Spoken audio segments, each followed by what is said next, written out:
We want to inspire these little kids that you see all around. We want them to be the next wildlife biologist or the next educator who cares about wildlife.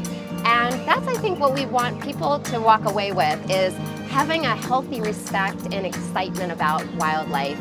And we thought, how can we get our messages about local conservation, about the environment, about ecology, through to all the school kids that visit Lincoln Park Zoo? And we thought, well, you know what? We could create a classroom right here adjacent to the zoo.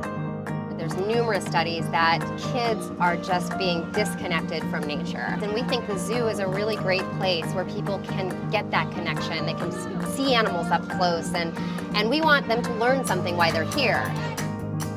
Where we are today at Nature's Boardwalk here at Lincoln Park, and the Urban Wildlife Institute that really runs the Nature Boardwalk, is really a great example of what Lincoln Park's, I think, been able to do the last couple of years.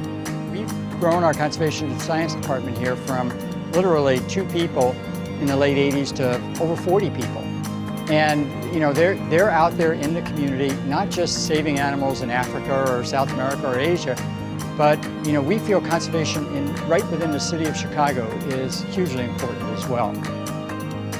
The wonderful thing about this site is you've got this 14 acres for wildlife and people right next to a couple of ball fields, big open areas for soccer playing. So we haven't totally taken that away. We've just added to the wonderful experience that these people have.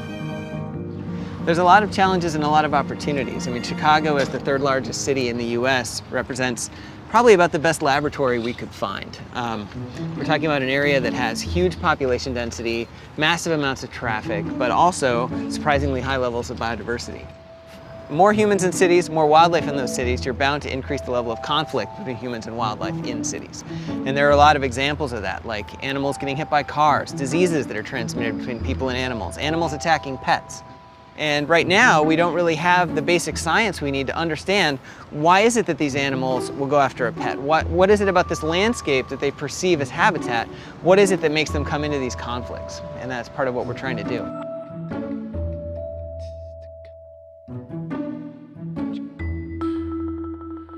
So why is the black-crowned night heron endangered in Illinois?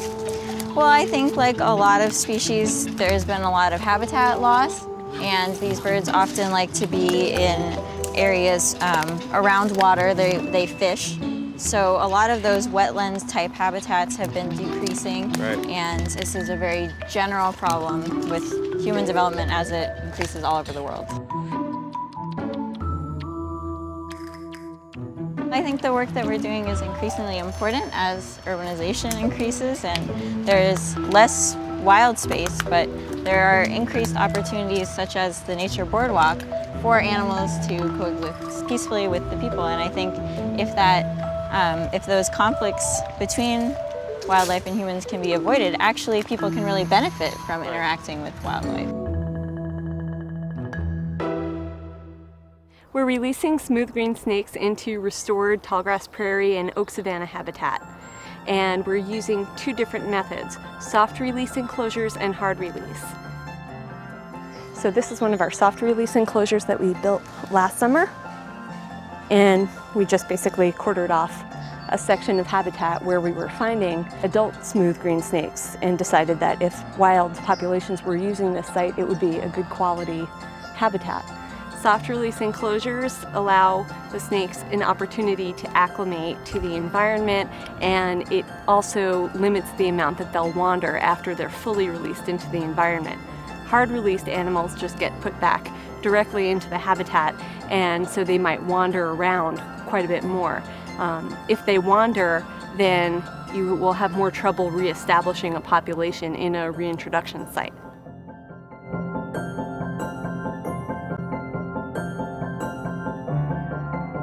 What makes us special and a good partner is that we know how to do animal care.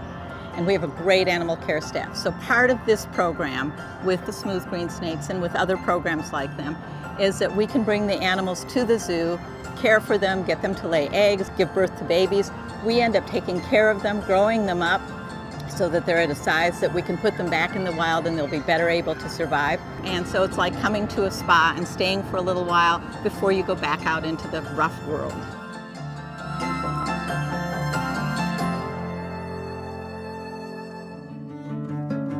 I think that one thing that makes Lincoln Park Zoo unique is that we are so urban, we're so accessible, we're this great green oasis right in the heart of one of the most major cities in the States. We have a small footprint, but I think our presence is very large.